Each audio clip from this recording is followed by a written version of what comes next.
গণভবনের chair table, fan, গরু, গাছ, মুরগি, বালিশ, তোশক সহ প্রয়োজনীয় উপকরণ জনতার হাতে হাতে দেখা গেছে।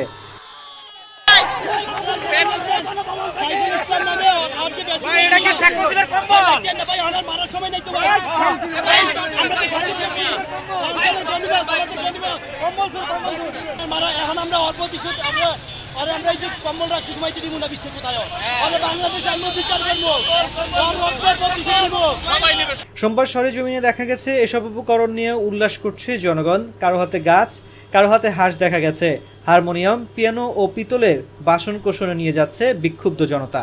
এর আগে শেখ হাসিনা প্রধানমন্ত্রীর পদ থেকে পদত্যাগ করে দেশ ছাড়েন বলে খবর প্রকাশ করে এনডিটিভি ও এএফপি। এএফপির খবরে বলা হয়েছে শেখ হাসিনা ও তার ছোট বোন শেখ রেহানা গণভবন থেকে নিরাপদ স্থানে চলে গেছেন। এএফপি আরও জানিয়েছে শেখ হাসিনা যাওয়ার আগে একটি ভাষণ রেকর্ড করে যেতে চেয়েছিলেন, তিনি সে সুযোগ পাননি।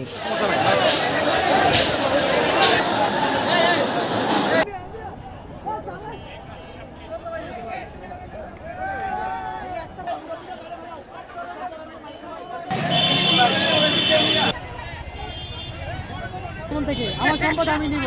এই প্লেট দিয়ে 17 কোটি মানুষের খাওয়াবে। এই প্লেট দিয়ে 17 কোটি মানুষের খাওয়াবে। গণভবন থেকে আনা বৃষ্টি বিতরণ চলছে।